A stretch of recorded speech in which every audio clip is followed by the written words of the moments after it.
Okay dear students, good morning. Welcome to Bhardwaj academy. और आज हम पढ़ने वाले हैं अपना एनसीईआरटी का सेकंड चैप्टर, जिसका नाम है एसिड बेस एंड सॉल्ट। क्या पढ़ने वाले हैं हम यहाँ पे?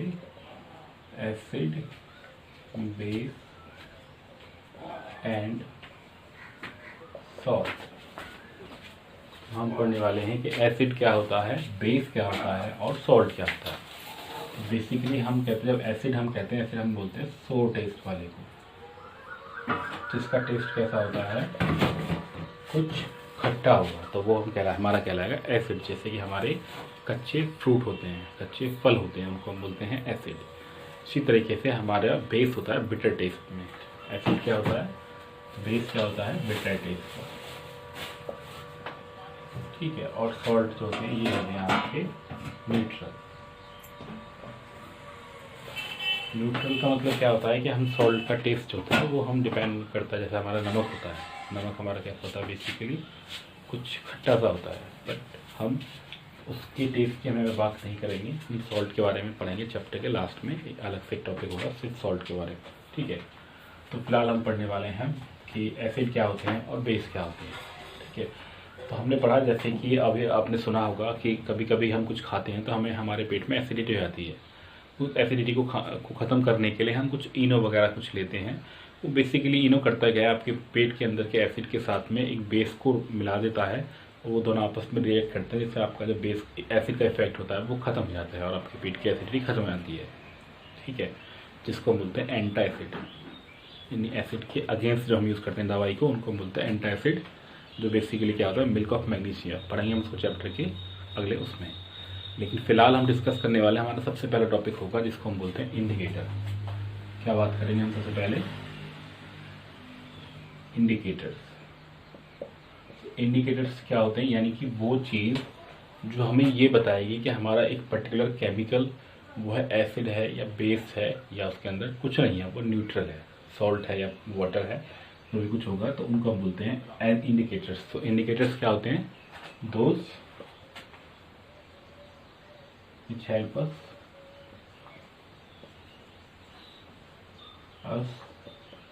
to identify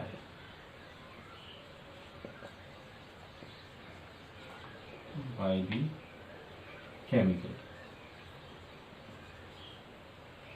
chemical about acid,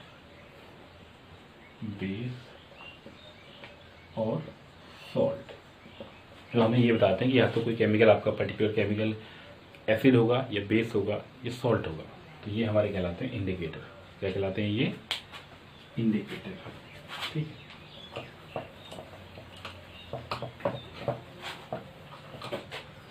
okay, so let's start with the indicator now. So first topic for today is indicator. Indicators आपके दो तरह के होंगे, एक हमारे होते हैं नेचुरल, एक होते हैं सिंथेटिक। तो नेचुरल का मतलब क्या होता है, जो हमें नेचर से मिलते हैं। जैसे कि इसमें पहला क्या आपका लिचिन है, जिसको बोलते हैं लिटमस पेपर। लिटमस पेपर है वो आपका एक लिचिन नाम का पौधा होता है, जो एक थैलोफाइटा फैमिली में होता है, उससे हम इसको बनाते हैं, लिटमस पेपर को। ठीक है। और इसके अलावा जैसे क्या हो सकता है, आपका टर्मरिक होती है। कभी कभी आपने महसूस किया होगा कि जब आप कपड़े पे आपके कुछ स्टेन लग जाता है, कढ़ी के दाग लग जाते हैं, तो धोने के बाद वो कुछ रेड कलर के हो जाते हैं। क्यों? क्योंकि वो भी एक नेचुरल इंडिकेटर है। वो बताता है कि वहाँ पे आपकी जो कढ़ी है, जो कढ़ी है उसमें एसिड था, और सोप को मिलाने से वो क्या हो गया, वो उसका कलर चेंज हो गया, जिससे पता चलता है कि उसके अंदर कोई इंडिकेटर है जो बताता है कि इस कन्वर्जन जो है इसमें एसिड है। ठीक है। दूसरा हमारा तो सिंथेटिक। सिंथेटिक में हमारा जैसे है आपका मिथाइल ऑरेंज, और दूसरा हमारा होता है फिनोल्फथलीन। ठीक है। मिथाइल ऑरेंज का जो अपना और ओरिजिनल कलर होता है वो होता है ऑरेंज, और ये होता है आपका कलरलेस। ठीक है। तो यहाँ पर हमने तीन चीज़ पढ़ी। हमारे पास एक नेचुरल इंडिकेटर है जिसको हम बोलते हैं लिटमस, एक हमारे पास सिंथेटिक जिसको हम बोलते हैं मिथाइल ऑरेंज, और एक हमारे पास में तीसरा ऑरेंज को बोलते हैं फिनोल्फ्थेलीन। ठीक है, तो हम तीनों के इफेक्ट की बात करेंगे। सबसे पहले हम बात करेंगे लिटमस की,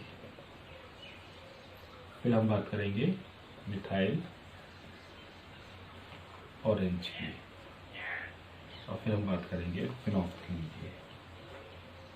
फिनोल्फ्थेलीन, तो अगर हम इसको एसिड में डालेंगे, देखो बेसिकली जो लिटमस होता है वो पर्पल कलर का होता है। कैसा होता है? पर्पल कलर की डाई होती है। लेकिन ये हमें जो अगर आप अगर आप मार्केट से लेने जाओगे तो आपको दो तरह का मिलेगा, या तो ब्लू मिलेगा या रेड मिलेगा। तो जो ब्लू वाला होगा, अगर आप ब्लू वाला लिटमस पेपर लेके आते हो तो इट टर्न रेड। कैसा हो जाएगा वो? रेड। और बेस में क्या हो जाएगा वो? It turn red to blue. Basically ये वाला जो होगा आपका ब्लू होगा, तो ये ब्लू से रेड में कन्वर्ट हो जाएगा, और ये वाला आपका हो जाएगा रेड से ब्लू। ठीक है, फिर आता है आपका मिथाइल ऑरेंज। इसका बेसिकली कलर क्या है? ऑरेंज है, लेकिन अगर हम इसको किस में डालते हैं? एसिड में। अगर हम इसको एसिड में डालें या बेस में डालें, ठीक है, तो अगर हम मिथाइल ऑरेंज को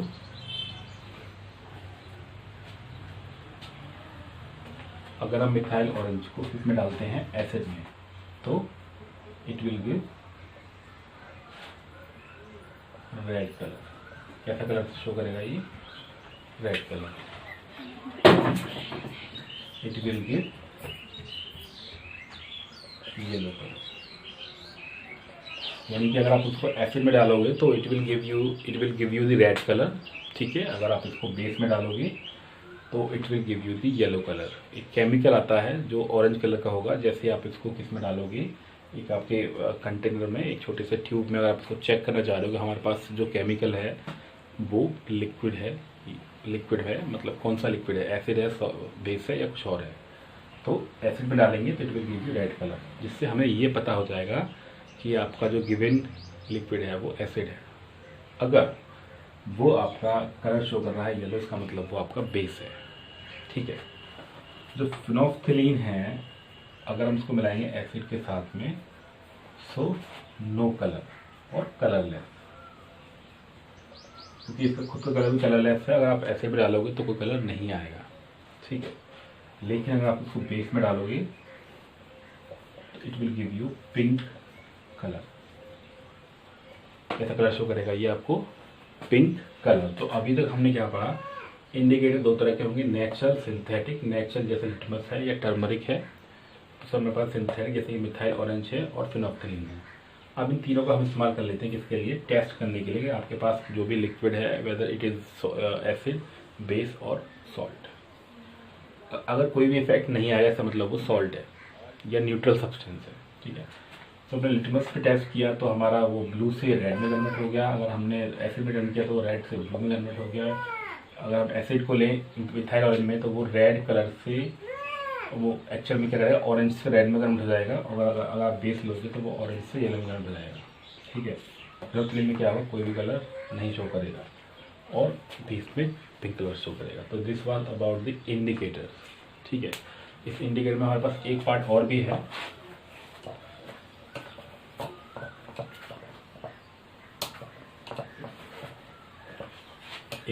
जिसको हम बोलते हैं ऑल्फैक्टरी इंडिकेटर। ये भी इम्पोर्टेंट टॉपिक है। अब अगर आप ध्यान से देखो, ऑल्फैक्टरी इंडिकेटर,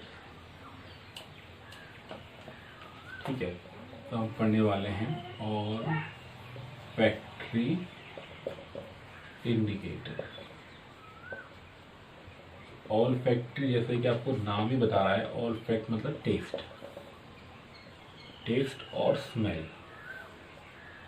है ना। हम स्मेल की बात करेंगे, टेस्ट तो हम नहीं कर सकते उसको, तो हम स्मेल की बात करेंगे, खुशबू की, कि भाई हमने किसी एक पर्टिकुलर, हमारे पास कोई केमिकल है, कोई सब्सटेंस है, उस सब्सटेंस को हमने डाल के देखा और उसकी स्मेल आनी बंद हो जाए हमें, या उसकी स्मेल गायब हो जाए, हाँ, with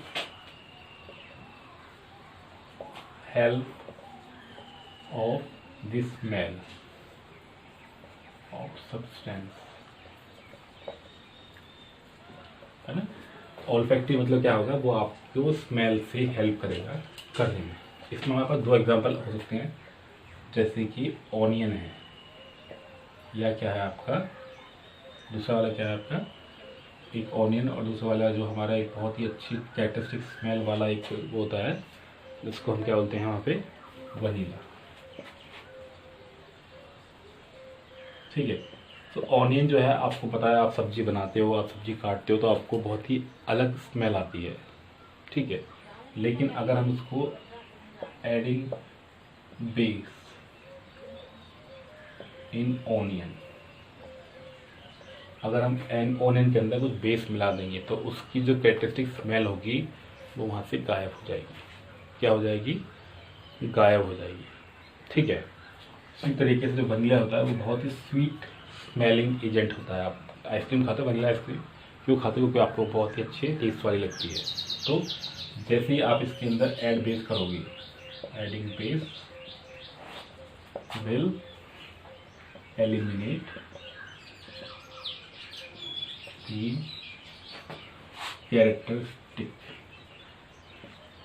characteristic smell of vanilla।